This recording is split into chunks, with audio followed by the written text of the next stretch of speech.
अस्सलाम वालेकुम दोस्तों, मैं हूं आपके साथ आयशा और आप देख रहे हैं खबरी मीटर। तो दोस्तों, आज मैं आपको इजराइल के जुल्म के बारे में नहीं बताऊंगी क्योंकि इसे बताने से कोई फ़ायदा नहीं है।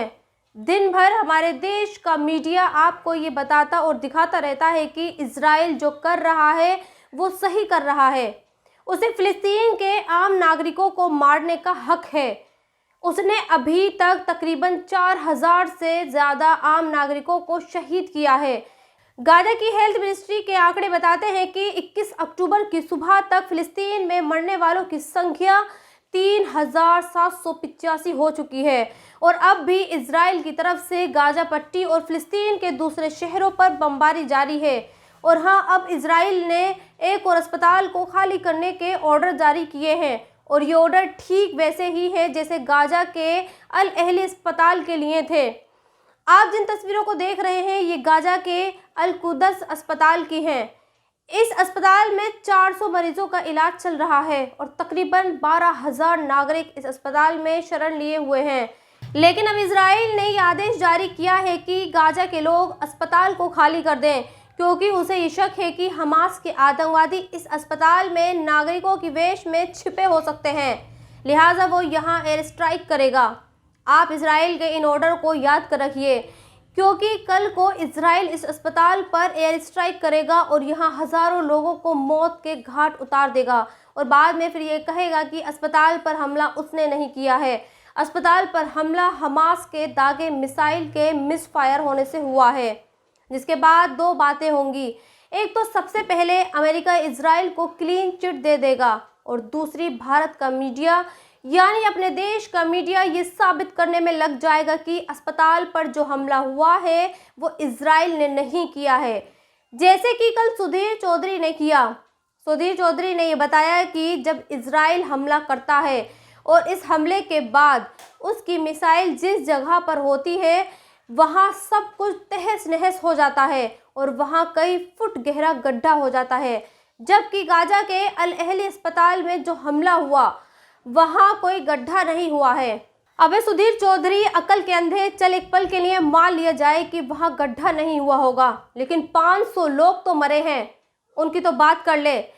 और हाँ, फिर अपने देश का मीडिया एक और सवाल पूरी दुनिया और ख़ासकर अपने देश के मुसलमानों से ज़रूर पूछेगा और ये कहेगा कि फ़िलिस्तीन का समर्थन करने वाले मुसलमान हमास को बुरा क्यों नहीं कहते।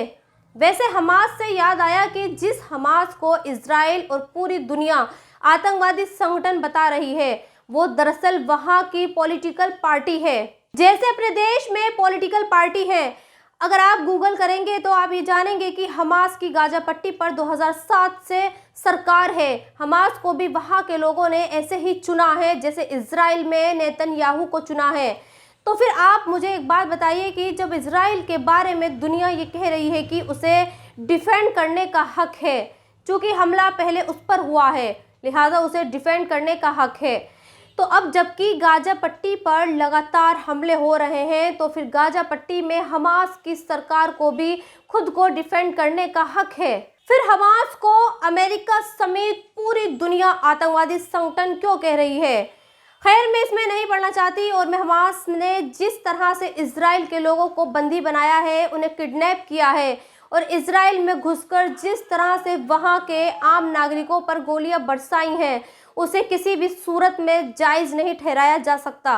लेकिन यहाँ सवाल हमास का नहीं बल्कि यहाँ सवाल गाजा पट्टी के उन 25 लाख लोगों का है जिन्हें अब इजराइल एक एक करके मार रहा है। कल ही मैंने आपको अपने पिछले वीडियो में बताया था कि कैसे अल जजीरा की एक रिपोर्ट ये बताती है कि गाजा पट्टी में इजराइल के सैनिक हर रोज़ तकरीबन 2 फिलिस्तीनों को मार रहे हैं और ये सिलसिला पिछले 2 साल से जारी है। सोचिए इजराइल का ये जुल्म कितना बड़ा है और जब इस जुल्म का कोई बदला लेता है तो फिर दुनिया उसे आतंकवादी और आतंकवादी संगठन बना देती है। खैर दोस्तों, आगे बढ़ते हैं और अब मैं आपको पाकिस्तान और ऑस्ट्रेलिया के बीच कल खेले गए मैच से जुड़ी एक खबर बताती हूँ। कल आपने ये मैच देखा होगा। इस मैच में पाकिस्तान की टीम बुरी तरह से हारी। ऑस्ट्रेलिया ने ऑलमोस्ट इस मैच को आसानी से जीत लिया, लेकिन इस मैच से जुड़ा एक वीडियो काफ़ी वायरल हो रहा है और आज मैं इस वीडियो के बारे में आपको कुछ बताना चाहती हूँ। दरअसल यही वो वीडियो है। इस वीडियो में आप देख सकते हैं कि एक शख्स से पुलिस कुछ कह रही है।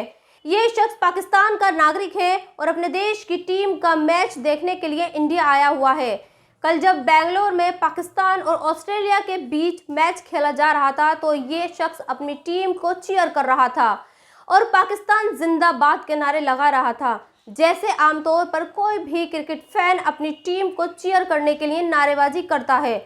लेकिन इस शख्स को पुलिस ने ऐसा करने से रोक दिया और ये कहा कि आप इंडिया में पाकिस्तान जिंदाबाद के नारे नहीं लगा सकते। खैर, इसी मैच में ऑस्ट्रेलिया से कई लोग ऑस्ट्रेलिया के लिए चीयर कर रहे थे, लेकिन उनसे उन पुलिस वालों ने कुछ नहीं किया। उन्होंने पाकिस्तान से आए शख्स को ही टोका और उसे पाकिस्तान जिंदाबाद के नारे लगाने से मना किया। वैसे इस मैच का सही विश्लेषण इरफान पठान ने शानदार तरीके से किया है। इरफान पठान ही लिखते हैं कि फ्लैट पिच पर दो गेंदबाजों का प्रदर्शन वाकई शानदार था। एक हेजलवुड जिन्होंने 4 से भी कम की इकोनॉमी रेट से बॉलिंग की और दूसरे शाहीन जिन्होंने ऐसी पिच पर 5 विकेट झटके। खैर, यहाँ आपको ये बता दूं कि फिलिस्तीन और इजराइल के बीच जो युद्ध चल रहा है उससे इरफान पठान का दिल भी गमगीन है। उन्होंने पाकिस्तान को सपोर्ट तो नहीं किया, लेकिन इस बार में जो निर्दोष लोग मारे जा रहे हैं उसके प्रति संवेदनाएं जरूर जाहिर की हैं। इरफान पठान की मजबूरी को समझा जा सकता है, लेकिन हमारे देश में शाहरुख खान, आमिर खान और सलमान खान जैसे लोग भी हैं जिनके होठ हमेशा सिले रहते हैं। वो दिन भर अपनी फिल्मों को प्रमोट करने के लिए हजारों पोस्ट सोशल मीडिया पर लिखते हैं, लेकिन कभी उनकी जबान से ना तो फिलिस्तीन के मुसलमानों के लिए कुछ निकलता है और ना ही वो भारतीय मुसलमानों के लिए कुछ कहते हैं। खैर दोस्तों, आज मैं आपको एक खबर बताना चाहती हूँ और इस खबर को इसलिए बताना चाहती हूँ क्योंकि इस खबर के बाद आप भी किस्मत पर यकीन करेंगे और आप भी ये मानेंगे कि जो मुहावरा ऊपर वाला जब देता है तो छप्पड़ फाड़ कर ही देता है, इस पर यकीन कर लेंगे। दरअसल मंगेश नाम के एक शख्स की एक लॉटरी लगी है और ये लॉटरी ऐसी है जो अब मंगेश को हर महीने 5.5 लाख रुपए महीने देगी और ये रकम उन्हें हर महीने पूरे 25 साल तक मिलेगी। मंगेश सऊदी अरब में एक प्रोजेक्ट मैनेजर के तौर पर काम करते हैं और उन्होंने एक दिन यूएई के एक ड्रॉ में हिस्सा लिया और इस ड्रॉ में अब उनकी किस्मत बदल दी है। आखिर में मैं आपको तारिक जमील साहब का एक पैगाम आपको सुनाना चाहती हूँ और मैं ये चाहती हूँ कि आप इसे गौर से सुनें और इस पर अमल करें, क्योंकि आज आपको फिलिस्तीन का सपोर्ट करने वाले तो बहुत मिल जाएंगे। आपको ऐसे लोग भी मिल जाएंगे जो कि ज़मीन पर इजराइल का झंडा पेंट करके उस पर आना जाना करेंगे और ये कहेंगे कि देखिए, हम इजराइल को अपने पैरों की धूल भी नहीं समझते।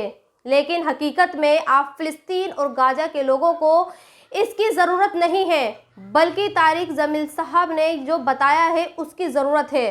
और यकीन मानिए, आपकी फिलिस्तीन के लिए पढ़ी गई हर रोज़ 2 रकत नमाज निफिल फिलिस्तीन को इजराइल के जुल्म से बचा सकती है। तो दोस्तों, फिर इस वीडियो में इतना ही। आप खुश रहिए और अपना ख्याल रखिए और मेरे चैनल को सब्सक्राइब ज़रूर कर दें। शुक्रिया।